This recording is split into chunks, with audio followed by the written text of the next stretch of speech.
Okay. A Mere Christianity by C.S. Lewis. And for those who are unaware, if I didn't say this before, maybe in the edited part, we're going to be reading like the first 2 to 3 chapters. If they're kind of lengthy, it'll probably be two. If not, it'll be three. I want to say it's three because I think one is like 2 pages practically. Without further ado, let's get into it. This is one of my more favorite books from him because I think it's also very highbrow but still simple. Book one. Oh yeah, there's multiple books in this. They're really short books, so they're not really books, but that's what they're called.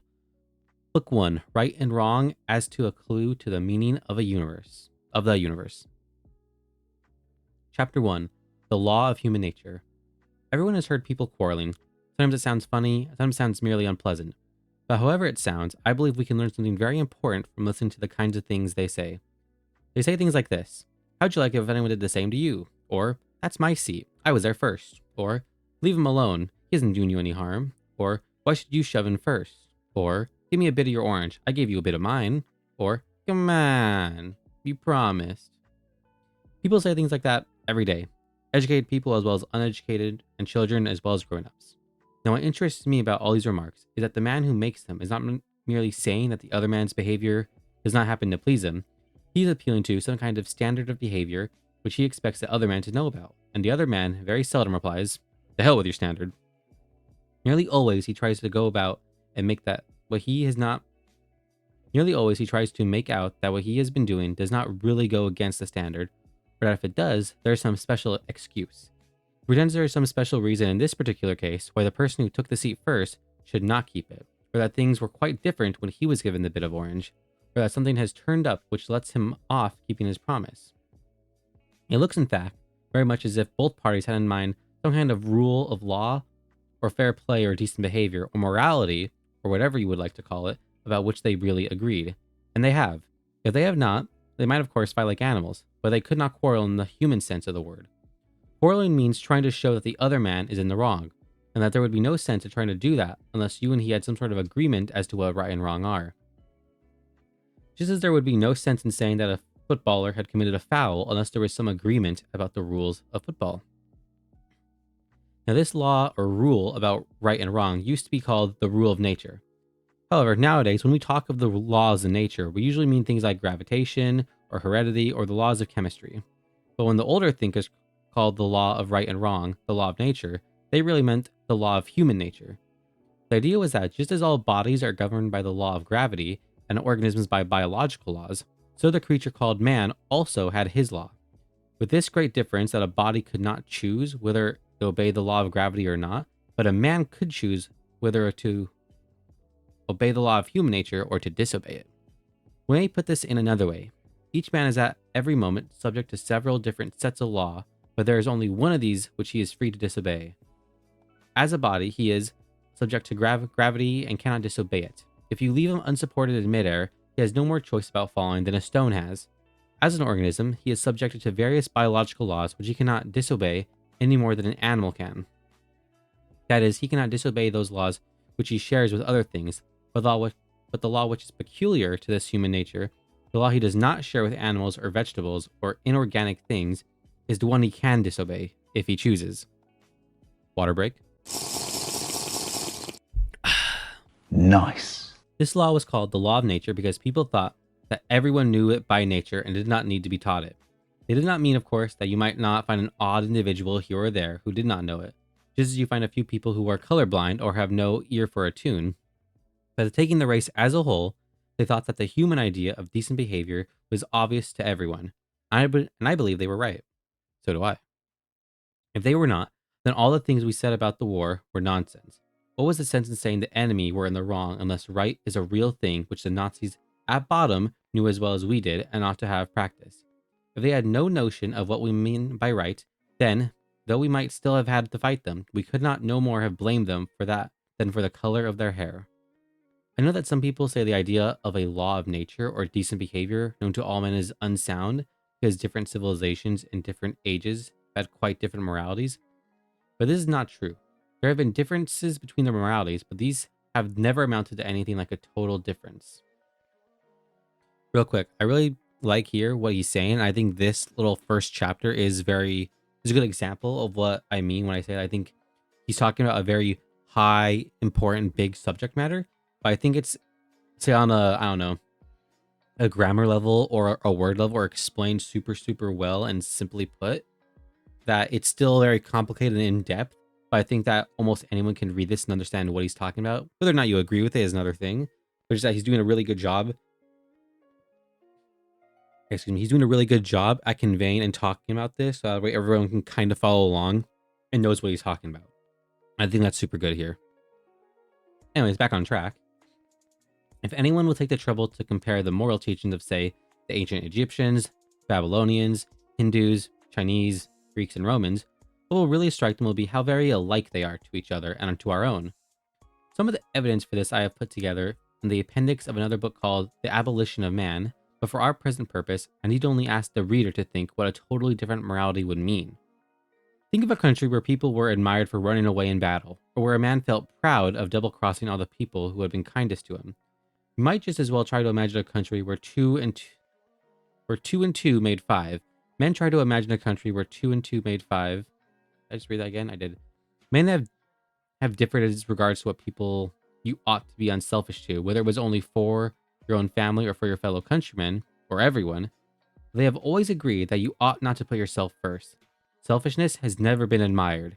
Men have differed as to whether you should have 1 wife or 4, but they have always agreed that you must not simply have any woman you like. But the most remarkable thing is this.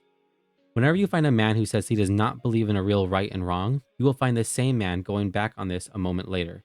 He may break his promise to you, but if you try breaking one to him, he will be complaining, saying, "It's not fair." What a baby. Before you can say Jack Robinson. Is that a reference? I don't know. I don't know what that's supposed to mean. Nation may say treaties don't matter, but then next minute they spoil their case by saying that the particular treaty they want to break was an unfair one. But if treaties do not matter, and if there is no such thing as right and wrong, in other words, if there is no law of nature, what's the difference between a fair treaty and an unfair one? Have they not let the cat out of the bag and shown that whatever they say, they really know the law of nature just like anyone else? It seems then we are forced to believe in a real right and wrong. People may be sometimes mistaken about them, just as people sometimes get their sums wrong, but they are not a matter of mere taste and opinion, any more than the multiplication table. Now, if we are agreed about that, I go on to my next point, which is this. None of us are really keeping the law of nature. If there are any exceptions among you, I apologize to you. They had much better read some other book, for nothing I am going to say concerns them, and now turn to the ordinary human beings who are left. I guess he means you and I should probably leave, so I'm gonna head out. Anyways, going right along. I hope you will not misunderstand what I'm going to say. I am not preaching, and heaven knows I do not pretend to be better than anyone else. I am only trying to call attention to a fact.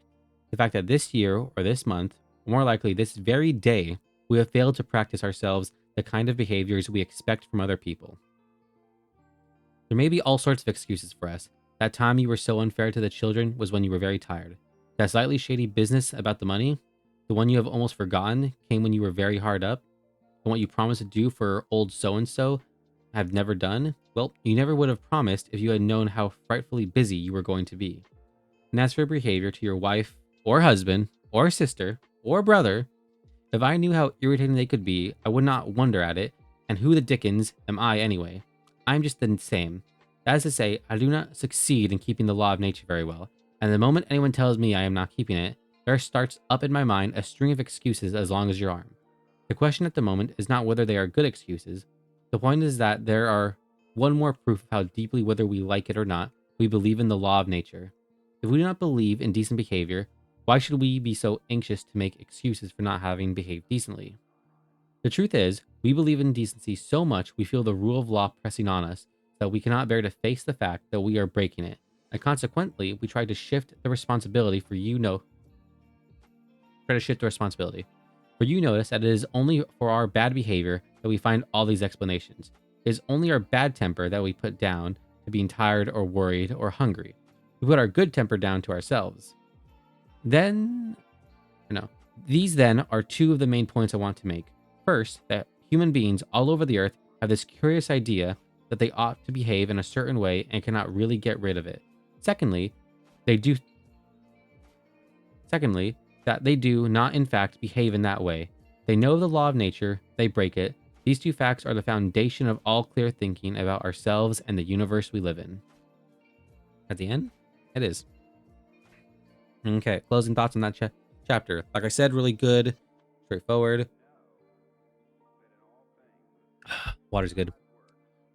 Super straightforward. And I really like his choice of words. I do kind of hate that it's say old person speak, where it's very the thou and they and this and that, and weird particular words and fluctuation of how the words are organized. I find a bit annoying, but I think it's just a skill issue. If I'm going to be 150 with you, I think it's just a skill issue. And I also like to read, so I kind of like being corrected or correcting myself in this sense. Back to the topic at hand, I think he just basically all said there that we, like he talked about and disproved the idea of everything being relative, right? Moral relativism from an atheistic or just godless point of view. But that's saying that we as people, even across all cultures and people groups across all time, we also kind of believe in and are held to some general moral standard. That we all kind of just believe it without having to speak about it or know it. And so that's him saying proof of we're all acting like there's a God anyways, or that there's some sort of right and wrong, right? A moral lawgiver, a God, if you would, already, which is proof that there, say, isn't moral relativism. That's, I think, his main point there. And by think, I mean no. That's basically what he's saying. And I think they did a good job of putting it out there. Whether or not you agree, whole other issue. And then I think this is, if I remember correctly, I read this kind of before one time. 2, 3. Okay, no, maybe we will just do 2 chapters. Maybe not, though. I'll see how long it is. Some objections. Chapter 2. If they are the foundation, I had better stop to make that foundation firm before I go on. Some of the letters I have had show that a good many people find it difficult to understand just what this law of human nature or moral law or rule of decent behavior is. For example, some people wrote to me saying, isn't what you call the moral law simply our herd instincts, and hasn't it been developed just like all our other instincts? No, I do not deny that we may have had a herd instinct, but that is not what I mean by the moral law. We all know what it is to feel like to be prompted by instinct, by Mother Nature or sexual instinct, or the instinct for food. It means that you feel a strong want or desire to act in a certain way. And of course, we sometimes do feel just that sort of desire to help another person, and no doubt that desire is due to the herd instinct. But feeling a desire to help is quite different from feeling that you ought to help whether you want to or not. Supposing you fear a cry for help from a man in danger, you will probably feel 2 desires. One, a desire to give help due to your herd instinct. The other desire to keep out of danger due to the instinct of self-preservation. Well, you will find inside you, in addition to these 2 impulses, a third thing, which tells you that you ought to follow the impulse to help and suppress the impulse to run away. Now, this thing that judges between 2 instincts that decides which should be encouraged cannot itself be either of them. You might as well say that the sheet of music which tells you at a given moment to play one note on the piano and not another is itself one of the notes on the keyboard. The moral law tells us the tune we have to play, our instincts are merely the keys. Another way of seeing that the moral law is not simply one of our instincts is this. If 2 instincts are in conflict, and there is nothing in a creature's mind except those 2 instincts, obviously the stronger of the 2 must win. But at those moments, when we are most conscious of our moral law, it usually seems to be telling us to side with the weaker of the 2 impulses. You probably want to be safe much more than you want to help the man who is drowning, but the moral law tells you to help him all the same. And surely it often tells us to try to make the right impulse stronger than it naturally is. I mean, we often feel it our duty to stimulate the herd instinct by waking up our imaginations and arousing our pity and so on, so as to get up enough steam for doing the right thing. But clearly we are not acting from instinct when we set about making an instinct stronger than it is.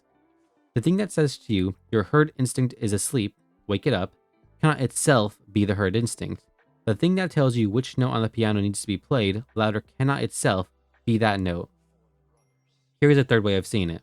Real quick, this is where I think it starts to get a little convoluted, or at the very least you kind of need to know and understand a lot of concepts in ethics, philosophy, and theology, I think.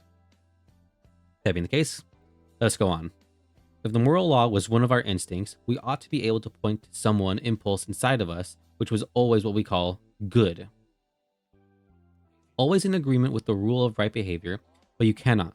There is none of our impulses which the moral law may not sometimes tell us to suppress, and none which it may not sometimes tell us to encourage. It is a mistake to think that some of our impulses, say mother love or patriotism, are good, and others like sex or the fighting instinct are bad. All I mean is that the occasions on which the fighting instinct or the sexual desire need to be restrained are rather more frequent than those for restraining mother love or patriotism. But there are situations in which it is the duty of a married man to encourage his sexual impulse and of a soldier to encourage the fighting instinct. There are also occasions on which a mother's love for her own child or a man's love for his own country have to be suppressed, or they will lead to unfairness towards other people's children or countries. Strictly speaking, there are no such things as good and bad impulses. Think once again of a piano. It has not got two kinds of notes on it, the right notes and the wrong ones. Every single note is right at one time and wrong at another. The moral law is not any one instinct or set of instincts, it is something which makes a kind of tune, the tune we call goodness or right conduct, by directing the instincts. By the way, the point is of great practical consequence. The most dangerous thing you can do is to take any one impulse of your own nature and set it up as the thing you ought to follow at all costs. There is not one of them which will not make us into devils if we set up an absolute guide. You might think love of humanity in general was safe, but it is not. If you leave out justice, you will find yourself breaking agreements and faking evidence in trials for the sake of humanity, quote unquote, and become, in the end, a cruel and treacherous man. Other people wrote to me saying, isn't what you call the moral law just a social convention, something that is just put into us by education? The social construct idea. I think there is a misunderstanding here. The people who ask that question are usually taking it for granted that if we have learned a thing from parents and teachers, then that thing must be merely a human invention. But of course, that is not so. We all learned the multiplication table at school. A child who grew up alone on a desert island would not know it, but surely it does not follow that the multiplication table is simply a human convention, something human beings have made up for themselves and might have made different if they had liked. I fully agree that we learn the rule of decent behavior from parents and teachers and friends and books, as we learn everything else. But some of the things we learn are mere conventions which might have been different. We learn to keep to the left of the road, but it might just as well have been the rule to keep to the right, and others of them, like mathematics, are real truths. The question is to which class the law of human nature belongs. There are two reasons for saying it belongs to the same class as mathematics. The first is, as I said in the first chapter, that though there are differences between moral ideas of one time or country and those of another, the differences are not really very great. Not nearly so great as most people imagine, and you can recognize the same law running through them all. Whereas mere conventions like the rule of the road or the kind of clothes people wear may differ to any extent. The other reason is this. When you think about these differences between the morality of one people and another, do you think that the morality of one people is ever better or worse than that of another? Have any of the changes been improvements? If not, then of course there could never be any moral progress. Progress means not just changing, but changing for the better.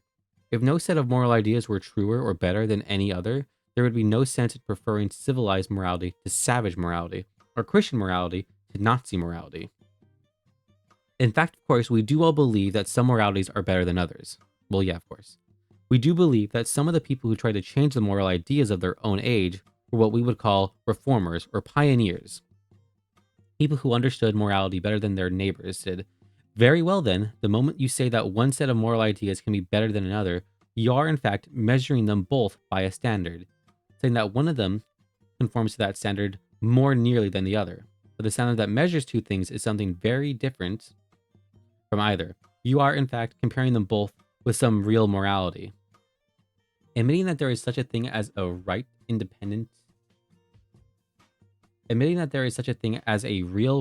independent of what people think, and that some people's ideas get nearer to that real right than others. Or put it this way, if your moral ideas are to be true, and those of the Nazis less true, there must be some real morality for them to be true about. excuse me, the reason why your idea of New York can be truer or less true than mine is that New York is a real place, existing quite apart from what either of us thinks. If when each of us said New York, each means merely the town I am imagining in my own head, how could one of us have truer ideas than the other? There would be no question of true or falsehood at all. In the same way, if the rule of decent behavior meant simply whatever each nation happens to approve, there would be no sense in saying that any one nation had ever been more correct in its approval than any other. No sense in saying that the world could ever grow morally better or morally worse. I conclude then that though the difference between people's ideas of decent behavior often makes you suspect that there is no real natural law of behavior at all, yet the things we are bound to think about these differences really prove just the opposite. But one word before I end.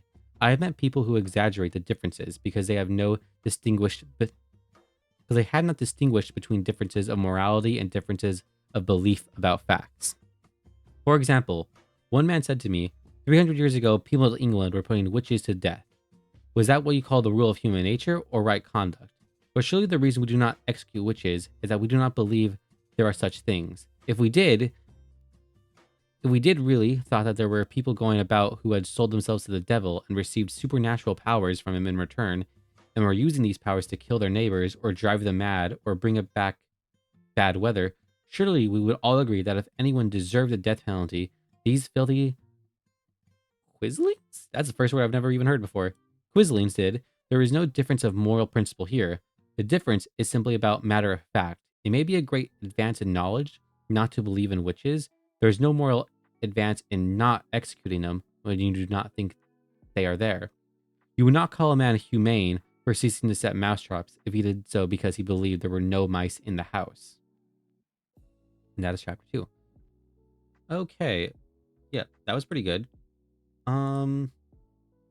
Yeah, I think I'll probably end there just for now. Because how long is this recording? 20 minutes. Yeah, it's kind of longer than I normally do. I guess just to kind of wrap it up on those first 2 chapters. Yeah, I really like it. Like I said before, I think he does a really good job of explaining and getting to the idea. And so that second chapter was really kind of addressing some backlash or some questions about that, like saying, oh, it's a social construct, these ideas, rules and laws and stuff. But he's also saying no, because that's stupid. And he does a good example, right? And putting it simply with like the multiplication and the person on the table, and also we're talking about descriptive truths, right? And facts, right? Of how 2 times 2 at the multiplication table, that type of stuff, is not a social construct. It is a descriptor for what is true. Same with like multiplication or division table or minusing and adding, right? The addition table, the subtraction table, those are all just ways of measuring the physical, real, tangible reality that we live in. And even though we learn it in school and we're, say, conditioned or socially taught to believe in those things are real. There's a reason there is a hard science and there's also a soft science. And hard sciences are things that deal in facts and truth and the nature of things. And if it wasn't obvious, I do like 100% agree with him on these things, that those things aren't social constructs, that they're real. And these are somewhat, I wouldn't quite say examples, although they kind of are, of proving the existence of God and say Christianity being the most correct worldview and consistent. I would agree with that, but I wouldn't exactly call them evidence. Like when he says that us agreeing to that there's some sort of moral right and wrong, even like on a very basic level, while I do understand it and I do agree, it's a bit weird of a concept. Like if someone tried to tell that to me, but maybe I'm just really skeptical because being a Christian, there are still things I find really hard to believe, in particularly like angels and demons and say miracles. But that's part of the faith. That's why it is faith. I have faith that is the case and such. So I just have my thoughts on it. Love the book, super good. Like I said before, leave a like, comment, subscribe. Tell me if you want, if I should go on with next chapters, if I should make this a little longer, if you would like that, if you'll watch all that even. I don't think you will. Prove me wrong, though. I would love to be proven wrong. Leave a like, subscribe, comment something. Even if you don't want to see more of it, just comment right on Joseph and give me a nice thumbs up. I'd appreciate that. But anyways, see you next time. God bless y'all, and bye.